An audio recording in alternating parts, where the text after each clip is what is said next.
You know what? This is going to be a different kind of match preview here on United People's TV. I think I'm done with trying to look at the tactical previews and how we need to expose it.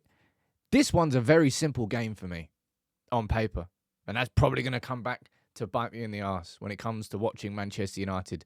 But let me explain to you why I think it is simple. Because every single time United are played against, people come there knowing that Ten Hag is under pressure and they try and twist a knife.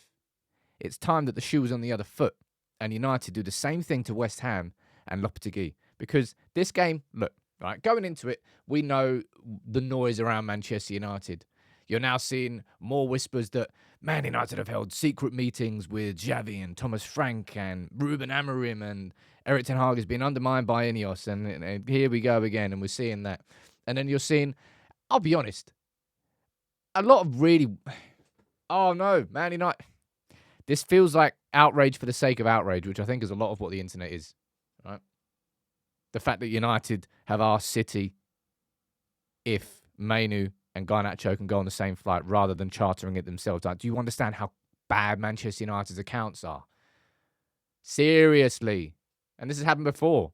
I think United and Liverpool flew on the same chartered flights to games. I think it was pre-season. I think Liverpool and City have done it as well, but nah. Outrage for the sake of outrage for that. Once you understand how bad the accounts are of this club and how negligently run it has been, hence why we've lost over 300 mil over the last 3 years, people. You just don't understand the business of a football club if you're going to get outraged about that. Really, truly, and honestly.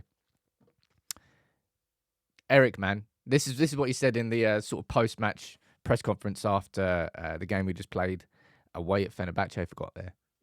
Don't look towards the injury problems. All right, no way we're having that conversation. I thought this was a bit weird. I'll be totally honest.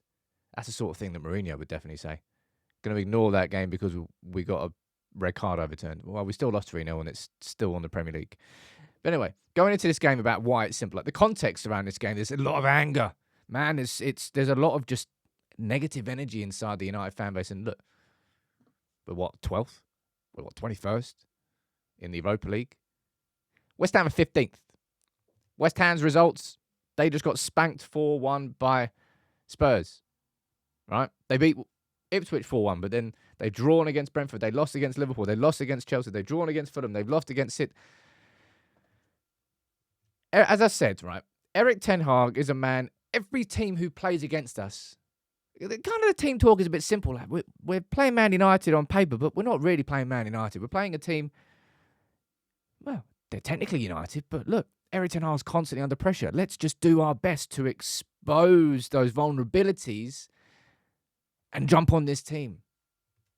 That is exactly how United have to approach this game against West Ham. Playing away at West Ham, I don't think it's been the best of grounds for us. What has been the best of away grounds for us over the last couple of years? When Ole went an entire, season and a bit undefeated away from home. That was a mad stat. We were awful at home, though. Anyway, Lopetegui, we all thought that West Ham and United had two of the best summers. West Ham have no identity whatsoever. And Mohamed Kudus is banned for this game. And he is their best player. So for me, the approach is very simple. I'm not even going to run through every single position. I'm just going to show you what my starting 11 is going to be. Use what we did against Brentford in the second half. Apply that to the starting 11. Bring that same sort of... Be offended, United. Be offended that all you see around the news is whispers of speaking to manager behind, about cost cutting, all this crap hit. Be offended from the first whistle, go to West Ham, and if we apply the same sort of pressure to West Ham that we did against Brentford in the second half, and we do it from the first whistle, Manchester United will win this game of football. It is as simple as that.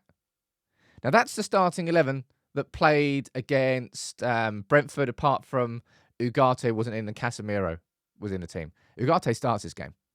All right. Evans, if he's fit, you're probably going to go to that back four again.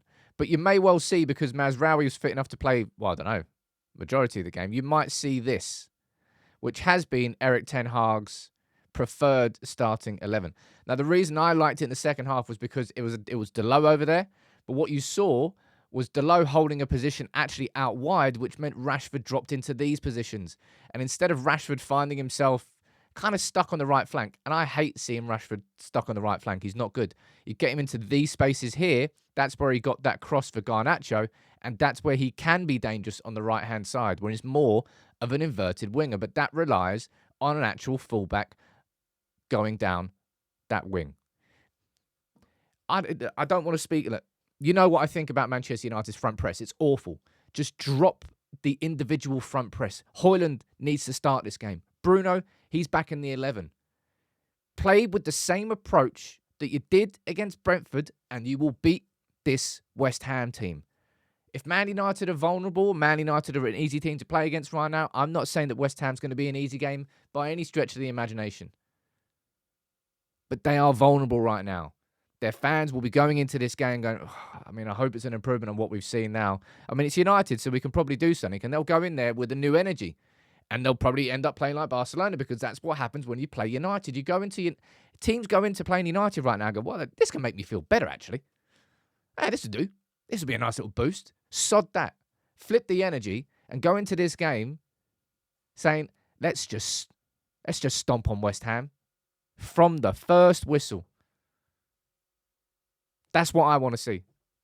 And if we do that, sod it. My prediction is going to be 3-1. I'm going to predict that we will do that. All right? And we should be doing that to this West Ham team, especially without Kudus. That red card has definitely helped us because we haven't really been able to stop him. But they've also got a good team. Jared Bowen's going to be an issue. Let's see what Wan-Bissaka does up against us. But my prediction is going to be a 3-1 because I think if we approach it like we did against Brentford, and that's what I mean when I say it's simple. All right? The blueprint's right there. The second half of the last Premier League game you played, it worked. Approach the game from the first whistle like that. That same energy. Don't wait for a goal to go in. Don't wait for somebody to piss you off, for somebody in the crowd to say something. Be pissed off going into the game because you've got the press saying what they want about your manager. You've got the press saying what they want about your club. You're currently 12th in the Premier League. You're currently 21st in the Europa League, and you're supposed to be Man United. Play like it. And that means going to a West Ham team who are massively struggling this season, have no identity, having spent so much in the summer, and there's a nervous energy in that ground. Use that in the same way that teams use that nervous energy against us.